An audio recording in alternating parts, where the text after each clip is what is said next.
बेटे सर, एक बार आपका फिर से कॉम्पिटेंट कैरियर्स के यूट्यूब चैनल पे स्वागत करता हूँ। आज बच्चों, मैं अभी हाल में वैकेंसी आई है दिल्ली पुलिस की, थोड़ा उसके बारे में बता दूँ कैसे क्या करना है, कितनी वैकेंसियाँ हैं, कौन कौन से भर सकते हैं इसको, और इसके एग्ज़ाम का पैटर्न क्या होगा। और इस एग्ज़ाम के पैटर्न के आधार पे अभी मैं वीडियो डालूँगा और कंटिन्यू ये वीडियो जारी रहेगा। यदि आप इस फॉर्म को भर रहे हैं तो हमारे चैनल को सब्सक्राइब कीजिए और मैं इसमें हर चीज़ का रीजनिंग हो, मैथ्स हो, सबका देते रहूँगा। ठीक है, थोड़ा बता दें इसके बारे में। अभी जो दिल्ली पुलिस की जो वैकेंसी आई है उसका टोटल नंबर ऑफ पोस्ट 5846 है, जिसमें कि मेल के लिए कितना है और फीमेल के लिए कितना है।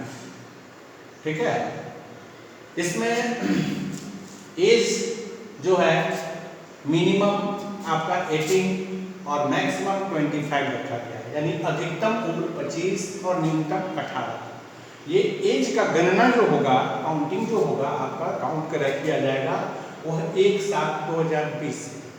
आप एज जो काउंट कीजिएगा इस डेट से। ठीक है, इसका लास्ट डेट अभी स्टार्ट है, इसका लास्ट डेट 7/9 को।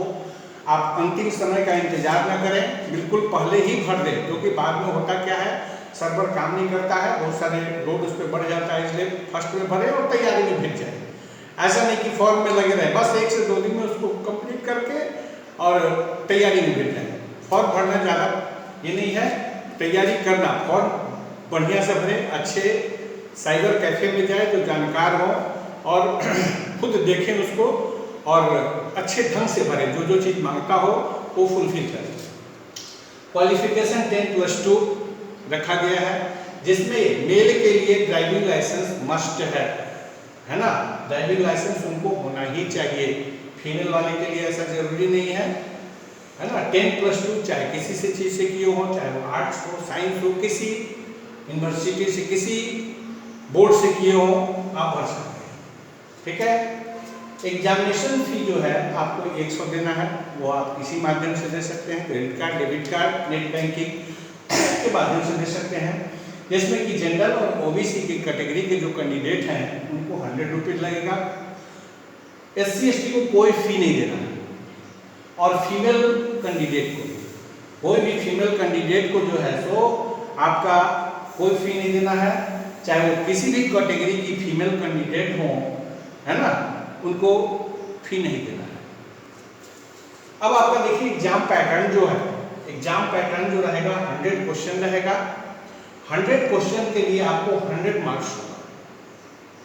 100 क्वेश्चन में क्या क्या रहेगा, जीके और करंट अफेयर्स। पिछला जो देखा गया है, पिछले वर्ष में जो एग्जाम हुआ है उससे बिल्कुल थोड़ा चेंज है, पैटर्न भी चेंज किया है इस बार का, है ना। पहले इसके पहले जो है सो एक बार हुआ है कंप्यूटर बेस्ड एग्जाम, इसके बाद ऑफलाइन होता था इसके पहले वाला, तो ऑनलाइन वाले में भी चेंज किया है। पिछले बार कंप्यूटर नहीं थे, इस बार कंप्यूटर दिया है। जीके और करंट अफेयर्स का 50 क्वेश्चन आपका। जीके में खासकर जो है आपका हिस्ट्री, ज्योग्राफी वगैरह से कम, पॉलिटी से ज़्यादा क्वेश्चन लगता है। करंट अफेयर्स से, करंट अफेयर्स इसके में जो है जो अवार्ड वगैरह मिला, अवार्ड है, कुछ ऑर्गेनाइजेशन है, यानी इन सब चीज़ से क्वेश्चन लगता है। रीजनिंग में 25 क्वेश्चन आपका पूछता है, जिसमें कि देखा गया है आपका coding, decoding, dice, syllogism, blood relation, direction, यानी वर्बल नॉन वर्बल दोनों पूछता है, फिगर वाला भी पूछता है। इसमें पेपर कटिंग हो गया, मिरर फिगर हो गया, ये सारा चीज जो है उसको रीजनिंग में पूछता है। मैथ से आपका 15 क्वेश्चन रहेगा, है ना। कंप्यूटर 10 क्वेश्चन, ज़्यादा फोकस नहीं करना है, 10 कॉमन क्वेश्चन रहेगा, उस पर ज़्यादा ये नहीं, यानी प्रत्येक एक नंबर का क्वेश्चन होगा। टोटल 100 क्वेश्चन और 100 मार्क्स। तो एग्जाम का पैटर्न जो रहेगा इस तरह से रहेगा। जो पिछला एग्जाम जो हुआ है उसमें जो रीजनिंग और मैथ का जो क्वेश्चन पूछा गया है उस क्वेश्चन से थोड़ा आपको अवगत कराते हैं। जैसे आपका ये देखिए, रीजनिंग में देखे हैं पिछला जो एग्जाम हुआ है उसमें डाइस से क्वेश्चन रहा है। डाइस से 2 क्वेश्चन, ये सैलोगेन हुआ, सैलोगेन से 3 क्वेश्चन, ब्लड रिलेशन यानी इस तरह का क्वेश्चन आपका रहता है। सबसे बड़ी बात है समय आपके पास कम है, 90 मिनट का समय रहता है और कंप्यूटर बेस में खासकर जो है सो आपको किस तरह से समय पास हो जाएगा पता नहीं चलेगा। इसलिए आपके पास टेक्निक होनी चाहिए, जल्द से जल्द कैसे बनाएं इस पे होना चाहिए।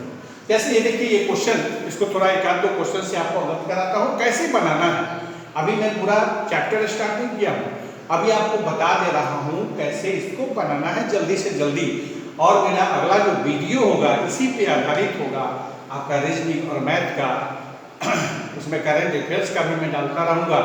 इसके लिए सब्सक्राइब करके उसको जुड़े रहिए, ताकि आपको सब्सक्राइब कीजिएगा तो जानकारी मिलती रहेगी। जैसे बताते हैं जरा इसको कैसे बनाना है। देखिए रीजनिंग, यहाँ जो आपका जो पूछा है ये डाइस है, डाइस 2 डाइस से रिलेटेड 3 डाइस से रिलेटेड क्वेश्चन पूछा है।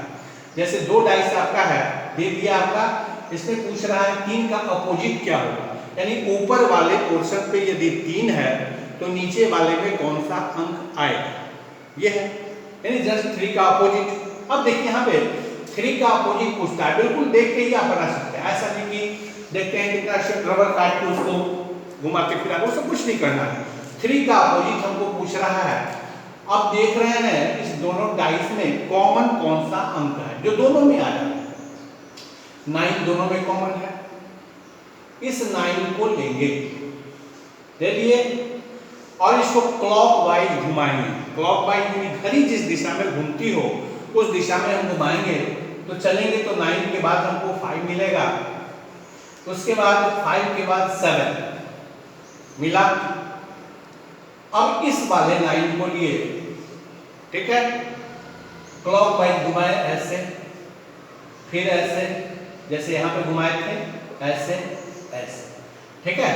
तो 9 को लिए, 9 के बाद 3 आ रहा है, ठीक है, 3 के बाद 6 आ रहा है। हमको क्वेश्चन में पूछा गया था 3 का अपोजिट क्या होगा, यानी 3 के ऊपर जो है 5 आया, बस कहेंगे 3 का अपोजिट 5 हो गया। या पूछता 5 का अपोजिट, तो 5 का अपोजिट 3 हो जाता। यदि आपसे पूछता 7, तो 7 का अपोजिट क्या होता, तो 6 होता। 6 का अपोजिट क्या होता, तो 7 होता। अपोजिट मीन्स एक दूसरे के नीचे ऊपर, ये अपोजिट हो गया, ठीक है। यहाँ पे आपका 5 अंक दिया हुआ है क्योंकि एक डाइस में 6 होते हैं, छठा अंक नहीं दिया हुआ है। और क्वेश्चन इस तरह से बना कर पूछता है ना, 1 का अपोजिट क्या होता, क्वेश्चन इस तरह से पूछ सकता। 1 तो दिखाई नहीं दे रहा है, वो क्वेश्चन में पूछेगा तो जो दोनों में कॉमन हो वही इसका आंसर होगा। तो 1 का अपोजिट 9 हो जाता। वो क्वेश्चन में पूछता 1 ही नहीं, इस चारों को छोड़कर कोई भी अंक दे सकता, चारों नहीं 5 को छोड़कर कोई भी अंक दे सकता था। आपको कहता 4 का अपोजिट क्या होता, 9 होता, ठीक है।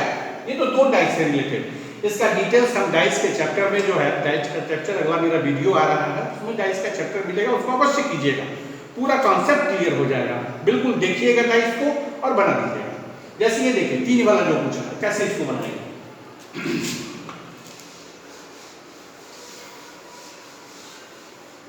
अब देखिए इस क्वेश्चन में कह रहा है 4 का अपोजिट क्या होता है, 4 का अपोजिट पूछ रहा है। अब 4 का अपोजिट जो पूछ रहा है 4 का, हम देख रहे हैं 4 किसमें है, इसमें नहीं है, इसमें है, इसमें है, ठीक है। अब देखिए 4 का अपोजिट पूछ रहा है, तो 4 का अपोजिट तो इस दोनों में तो दिखाई देगा नहीं, क्योंकि 4 दिखाई देगा, अपोजिट वाला थोड़ा दिखाई देगा इसमें, क्योंकि दिखाई दे रहा है। तो इसका आंसर कहाँ होगा, इस वाले में होगा, इस डाइस में इसका आंसर होगा 4 का, कुछ नहीं। अब देखिए 4 का अपोजिट पूछ रहा है। अब देखेंगे 2 आया है, कहीं आ चुका है, यानी 4 का अपोजिट 2 नहीं होगा, ठीक है। अब देखेंगे 6 कहीं आया है क्या, आ चुका है यहाँ, ये भी अपोजिट नहीं होगा। 7 कहीं नहीं आया है, बस हो गया 4 का अपोजिट क्या, 7। देखना ना, बिल्कुल देखना है। अगर ये आप प्रैक्टिस कर लीजिएगा तो बिल्कुल देखिएगा और आंसर मारिएगा। 4 का अपोजिट 7 हो गया, ठीक है। ये तो डाइस का हो गया। अगला क्वेश्चन देखिए, चलो भाई 3 क्वेश्चन पूछा आपके, ये दिल्ली पुलिस वाले में जो है तो 3 क्वेश्चन पूछे हुए हैं। इसको देखिए कैसे बनाएंगे, बिल्कुल आपका जो है सो बताया गया है। देखते हैं कितना ये है ना, वेन डायग्राम बनाते हैं, इसमें टाइम लगेगा, समय कहाँ रहता है कंप्यूटर बेस में, जितना जल्दी से जल्दी बनाइए, मन में क्वेश्चन बनाइए, आप समय बचत कर सकते हैं। नहीं मन में बनाइएगा तो फिर सब दिक्कत है। कम से कम आपको जो है 70% प्लस होना चाहिए, तभी आशा रख सकते हैं, नहीं तो फिर आशा नहीं। और उसके बाद जितने जैसे और कैटेगरी है, कटअप थोड़ा नीचे जाएगा, लेकिन अगर आप 70% तक कर देते हैं तो एकदम सिक्योर रखिए। अब देखिए, जैसे ये क्वेश्चन है, ये स्टेटमेंट है, कथन दे देगा आपको, निष्कर्ष यानी कंक्लूजन दे देगा, और नीचे 4 ऑप्शन दे देगा। 4 ऑप्शन दे देगा, कहेगा यदि फर्स्ट सही हो तो ए दे, सेकंड और थर्ड सही हो तो बी दे, तीनों गलत हो तो सी दे, तीनों सही हो तो डी दे, यानी कुछ भी चेंज करके दे सकता है। तो पहले तो आपको ये मालूम करना है ये तीनों में कौन सही है, तीनों सही है या एक सही है या 2 सही है, ये मालूम करना होगा। तो यहाँ देखिए, देख रहे हैं, इसका चैप्टर हम बताएंगे, अभी तो केवल एक थोड़ा सा अवगत करा देते हैं आपको। देखिए, जैसे कह रहा है सभी काले कलम है, यहाँ कुछ सभी, अब देखेंगे काला यहाँ पे है, कलम यहाँ पे है, कुछ और सभी को कॉम्बिनेशन करेंगे तो सभी तो नहीं आएगा, कुछ रूल है मेरा वो बताएंगे, तो ये गलत है। अब देख रहे हैं कुछ गोल काले हैं, गोल काले सभी है तो कुछ तो होगा ही, है ना, ये सही हो गया। तीसरा देख रहे हैं कुछ कलम काले हैं, कलम यहाँ पे काले, यहाँ पे कुछ और सभी, कुछ होता है, कुछ कलम काले हैं, ये सही है, 2 और 3 सही है। तो ये आपका अभी थोड़ा सा थ्योरी हमारा पढ़िएगा, तभी आपका पूरा क्लियर होगा। अभी तो हम बना दिए, है ना, इतना क्लियर नहीं हुआ होगा, लेकिन इसका जो चैप्टर स्टार्ट करेंगे अवश्य कीजिएगा, चाहे वो किसी भी, ऐसा नहीं कि दिल्ली पुलिस के लिए ये जरूरी है, बैंकिंग में पूछता है क्वेश्चन, रेलवे में पूछता है, एसएससी में पूछता है, सब में रहता है। तो इसका चैप्टर स्टार्ट होगा, आगे हमारा जो वीडियो आएगा उसमें होगा, आप अवश्य देखिएगा उसको। अब देखते हैं मैथ्स का जो पूछता है क्वेश्चन।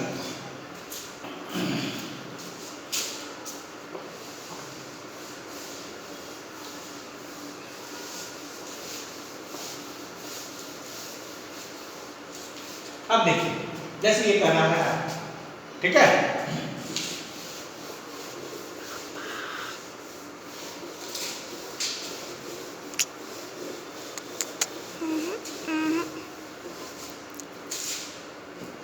जैसे आपका किया, अनुज की क्षमता विनोद की क्षमता यानी कैपेसिटी से 150% अधिक परसेंट है।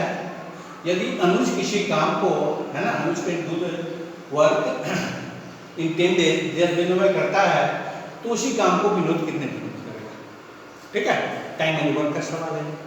कैसे इसको बनाएंगे, यहाँ देखिए, दो व्यक्ति बिल्कुल जल्दी से जल्दी बाई प्रोसेस बनाइए, बहुत लंबा रहेगा। यहाँ लिख लेंगे अनुज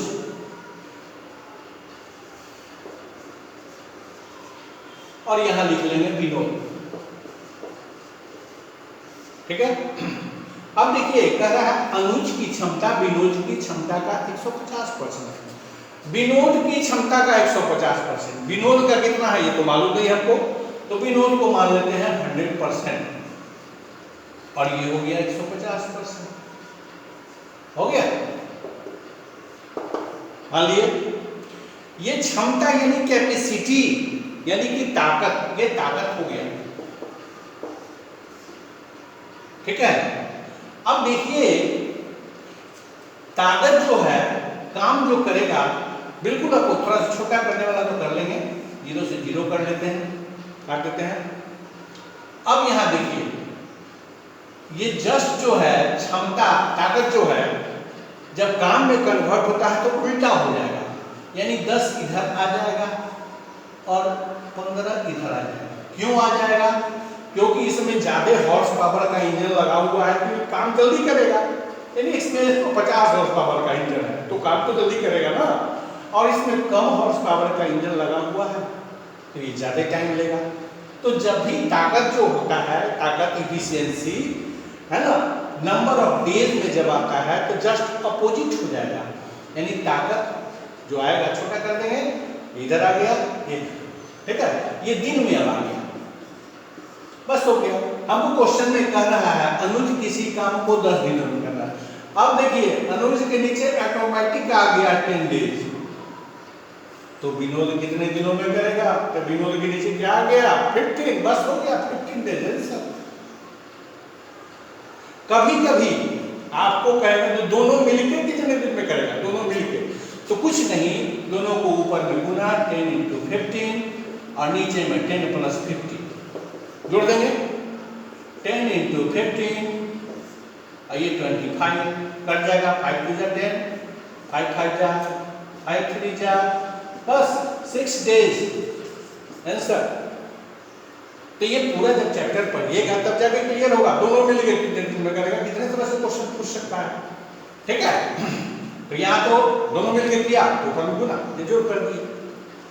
तो मैथ्स में देखिए क्या है, मैथ्स में आपका जो सवाल पूछा है आपका time and work number system से है, आपका CI/SI से क्वेश्चन पूछे हुए परसेंटेज से है, यानी ज़्यादा चैप्टर नहीं है, मुश्किल से 8-10 चैप्टर है आपका। उसमें आपका इस ढंग से आपको तैयारी करवा दे, कहीं कोई कठिनाई नहीं। जीके करंट अफेयर्स भी खतरनाक ढंग से पूछता है। अब पूछे हुए था 2017 वाले में जो एग्जाम हुआ था, मान बुकर पुरस्कार, अंतरराष्ट्रीय मान बुकर पुरस्कार 2017 किसको दिया गया?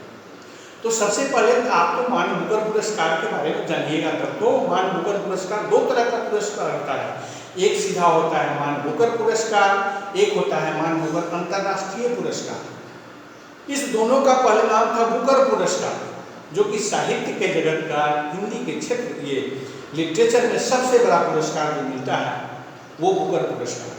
उसी को 2 भाग में बांट दिया गया। अब बुकर पुरस्कार जो होता है वह दिया जाता है जो राष्ट्रमंडल के सदस्य देश हैं, है ना। राष्ट्रमंडल के सदस्य देश वही हैं जिसमें ब्रिटेन शासन किया हो या ब्रिटेन के अधीन रहा हो जो देश, यानी उसी देश के लेखक को वो दिया जाता है बुकर पुरस्कार, ठीक है। उसके बाद अंतरराष्ट्रीय मान बुकर पुरस्कार, यह जो मिलता है विश्व के किसी भी राइटर को मिल सकता है। तो है क्या, करंट अफेयर्स और खतरनाक होता है। आप याद किए हुए बुकर पुरस्कार को दिया अंतरराष्ट्रीय मान बुकर पुरस्कार, तो कंफ्यूजन तो होगा ही, है ना। ये मत समझिए पिछले 2017 में देखिए एक सिटी में बैंकिंग से ही 4-5 क्वेश्चन पूछ दिया। उसमें पूछा था जो आपका सबसे पहले कितने बैंकों का राष्ट्रीयकरण किया गया, और राष्ट्रीयकरण क्या है ना। 14 बैंक का हुआ, फिर 6 बैंक का हुआ, तो इस सब के बारे में थोड़ी जानकारी होनी चाहिए, है ना।